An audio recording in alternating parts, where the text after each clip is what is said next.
Elle fabrique ses mouches, elle connaît la rivière, et ce jour-là, elle a pris une truite à la mouche sèche, le 11 août, dans une rivière basse et chaude. Crois-moi, c'est loin d'être facile. Voici Solène.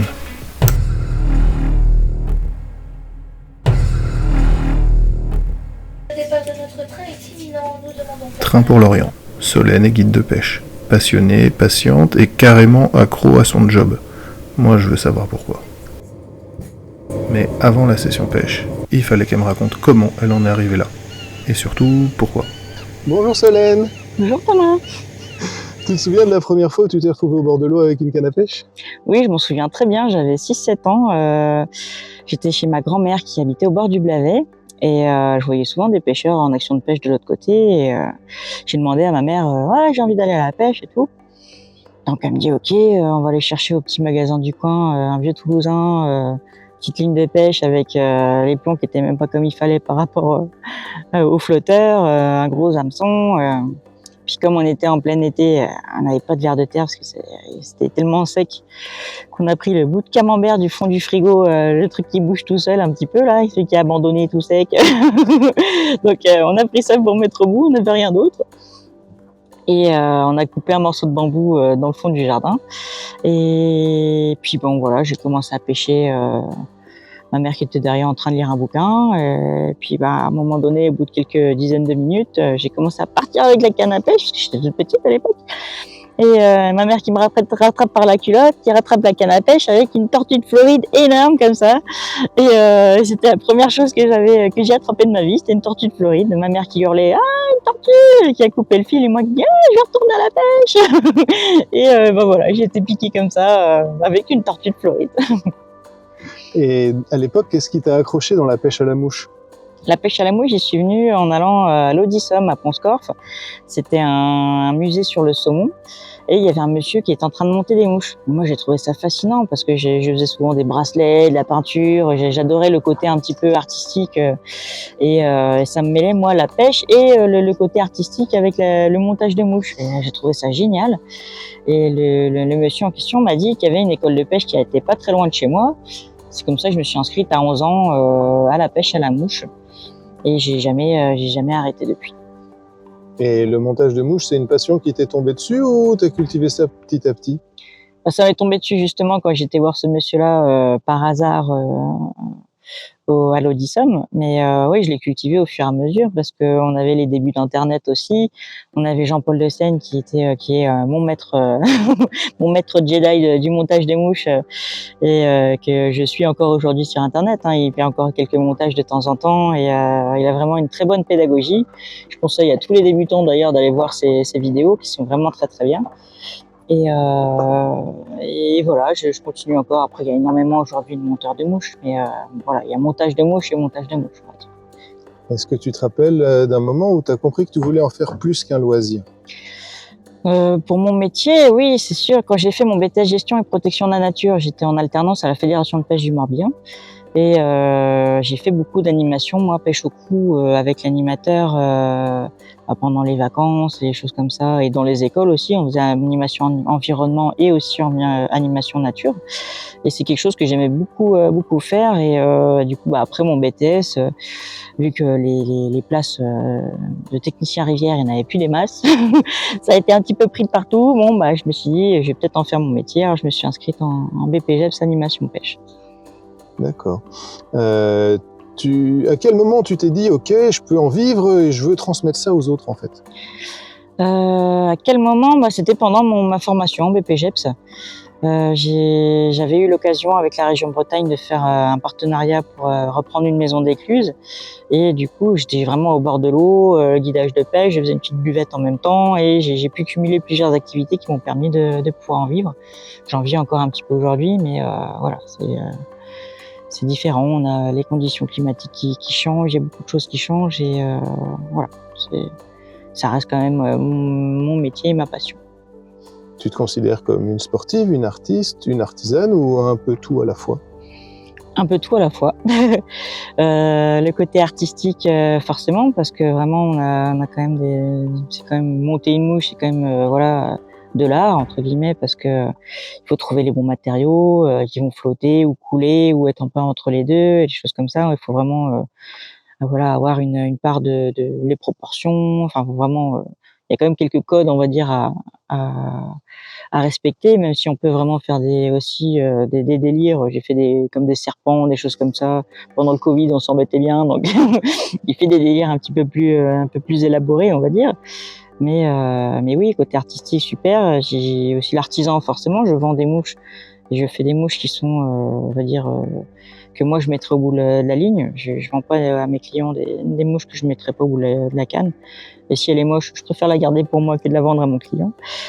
Et sportif, oui, évidemment, parce qu'on est quand même dans l'eau, c'est quand même une technique de pêche qui demande beaucoup d'investissement physique. Quand on est dans les cailloux, quand il y a du courant, quand il y a voilà batailler un poisson, le devoir descendre et courir dans l'eau pour réussir à l'attraper parce qu'on est monté très fin et qu'on a un poisson un peu plus gros que ce qu'on avait prévu et qu'il y a des branches et qu'on veut pas qu'il aille dedans. Mais oui, oui, c'est sûr, on combine un peu tout ça, voilà. Est-ce qu'il y a une rencontre ou une personne qui a changé ton rapport à la pêche? Bah, pas qu'une, hein, dans comment dire, toute ma vie de pêcheuse à la mouche, j'ai quand même rencontré pas mal de monde, des grands noms de la pêche, et plein de choses dans les salons, dans les concours, les compétitions. Comment dire, le meilleur conseil que j'ai gardé, on va dire, et que je cultive aujourd'hui, c'est que de la pêche. Tu joues pas ta vie, voilà, on va juste à la pêche et le truc c'est de prendre du plaisir et de le partager avec les autres et voilà. Ton premier concours de montage, t'étais dans quel état? Bah, stressé comme tout le monde, c'est normal, c'est une compétition donc forcément bah, on est toujours un peu stressé, surtout que c'était la première compétition qu'on faisait aussi en Bretagne, parce que les clubs de montage les clubs de mouches en Bretagne sont arrivés très très tard hein, par rapport à d'autres régions et donc du coup c'était un petit peu le stress pour tout le monde mais au final ça s'est très très bien passé et puis voilà. Ok. Depuis que tu guides, est-ce que ta façon de pêcher a changé? Évidemment, on a beaucoup moins de temps pour soi, c'est-à-dire qu'on va plus pêcher pour les autres, on va dire, par procuration.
Au mois d'août, en pleine canicule, sur une rivière comme celle-là, chaque poisson est un défi.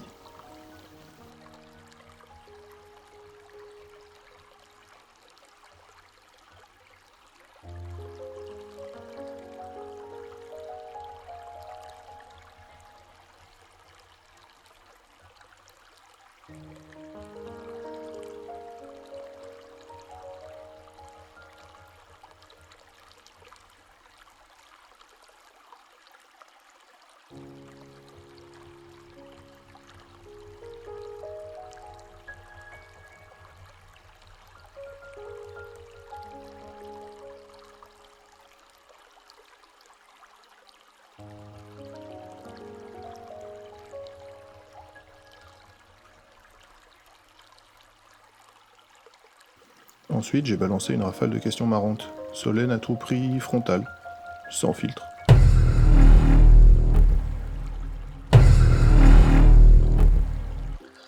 Tu préfères galérer 20 minutes avec une soie coincée ou perdre ta mouche fétiche? Bon, on va perdre ma mouche fétiche parce que de toute façon je pourrais la refaire, donc c'est pas grave. Plume de coq ou poil d'élan? Ah là là, mon cœur balance, hein. J'aime bien les deux, donc ouais, et plume de coq, c'est plus facile. Tu montes mieux les mouches quand t'es zen ou quand t'as le seum? Plutôt zen, ouais. Le meilleur surnom qu'on t'ait donné dans le monde de la pêche? Bah, la bretonne. Je viens de tellement loin à chaque fois. Ouais, la bretonne, c'est la bretonne. L'insecte que tu aimerais ne plus jamais revoir? L'insecte que j'aimerais ne plus jamais revoir, peut-être le moustique. T'as déjà confondu une vraie mouche avec une des tiennes? Non, pas quand même, mais j'essaye de m'en rapprocher le plus possible. Le matos que tu refuses de prêter même à ta meilleure pote? C'est peut-être ma canne la plus chère, avec le moulinet qui va avec.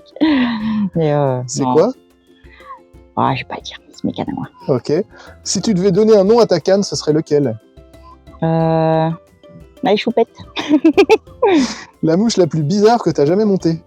Un serpent. Ouais, un petit serpent que j'avais fait pendant le Covid, quand on s'embêtait un petit peu. Une fois, t'as rigolé toute seule au bord de l'eau à cause de quoi? J'avais attrapé une libellule. Mais après, pour l'enlever de la mouche, c'était un peu plus compliqué, parce que ça a quand même des grosses mandibules. Le truc le plus inutile que t'as transporté pendant un guidage? Oh là là, des cannes de bière au Canada. J'ai une caisse énorme remplie de bière et au final, ils en ont même pas mangé bu la moitié. C'était une horreur. Le poisson le plus moche que t'as jamais vu? Oh, le silure. Ouais, c'est vraiment très moche comme poisson. C'est vrai, c'est pas très beau. La météo idéale pour toi, c'est crash en breton ou soleil chilien? Oh, crache un breton. Ouais. Et la mouche que tu peux monter les yeux bandés? Bon, un petit sedge. Et puis on a parlé de ce qui compte vraiment. Pas la technique, pas le nombre de poissons. Autre chose. Qu'est-ce que ça change de pêcher à l'autre bout du monde? Ça change pas grand-chose. Après, c'est surtout les rivières qui changent. C'est voilà, essayer de trouver des techniques qu'on n'a pas forcément. Si on a personne en plus avec nous qui est du coin, pour s'adapter, ça peut être des fois un peu compliqué. Moi, j'ai vécu cette chose-là, par exemple au Chili, où j'ai eu vraiment beaucoup de mal au début à faire du poisson, et puis au final, voilà, il y a eu le déclic. En changeant de technique, en faisant plusieurs choses, et puis au final ça a bien fonctionné, et j'ai pris beaucoup de plaisir là-bas aussi. Est-ce qu'on pêche différemment quand on connaît pas les codes du pays? Ah oui, bah oui, c'est sûr. Bah là, tu es obligé de tâtonner en fait. Soit la technique que tu pratiques généralement fonctionne, soit ça fonctionne pas. Et là, bah tu tâtonnes, voilà, tu cherches, tu changes de mouche, tu changes de manière de lancer, plus nymphe, plus sèche, plus noyé, plus streamer. Voilà, en fonction de plein de choses. Mais bon, c'est vrai que quand on connaît pas, ça peut être difficile des fois. D'où l'avantage de prendre un guide local. Il y a une technique ou une manière de faire que tu as ramené d'ailleurs? Bah plusieurs, parce que à chaque fois qu'on va quelque part, on apprend quelque chose, donc on l'intègre forcément dans notre façon de pêcher, notre façon d'aborder les rivières. Donc oui, bah après, je dirais pas une en particulier, mais il y a beaucoup de techniques que j'ai apprises ailleurs et que je pratique aujourd'hui maintenant sans même m'en rendre compte au final. Est-ce que voyager t'a rendu plus libre dans ta façon de pêcher? Libre, je sais pas, mais disons que je réfléchis pas à ma façon de pêcher en fait. Je pêche. Est-ce qu'il y a eu un moment à l'étranger où tu t'es vraiment senti à ta place? En Laponie suédoise, j'ai vraiment adoré ce pays. C'était vraiment magnifique et voilà, j'étais bien. Voilà, j'ai vraiment senti quelque chose de très fusionnel avec ce pays. Un paysage ou un poisson qui t'a vraiment scotché? Un paysage, j'ai un peu beaucoup de paysages, j'ai beaucoup voyagé, donc c'est vrai que le Chili j'ai adoré, le Canada j'ai adoré aussi, toutes les couleurs à l'automne c'est vraiment magnifique. La Suède forcément aussi, que j'ai vraiment adoré. J'ai pratiqué pourtant au mois de juillet, j'ai pas eu l'occasion de voir les aurores boréales, mais je compte bien y retourner pour pouvoir en voir aussi. C'est quoi le plus dur dans le fait de voyager seul? Surtout d'être une femme, parce que on peut avoir des appréhensions en fait, d'être considérée un petit peu comme le sexe faible, on va dire, mais sinon j'ai jamais eu trop de problèmes là-dessus, même si j'étais une fille. Pour voyager, voilà, faut essayer de trouver quand même des gens de confiance sur place, et puis pouvoir avoir quand même un pied à terre quand on a un problème, quoi. Si on a un problème, mais en espérant qu'il n'y en ait pas forcément. Si on devait partir pêcher au bout du monde, toi et moi, on irait où? En Laponie suédoise, c'est vraiment un pays que j'ai hyper apprécié, et j'ai vraiment hâte d'y retourner. Je pense que je vais vraiment y retourner d'ici quelques années, peut-être même avant, j'espère, mais ouais, j'ai vraiment envie de retourner en Laponie, pêcher les dizaines d'ombres qu'il y a partout dans les rives. C'est magnifique. Merci Solène. De rien, avec plaisir. Merci Thomas.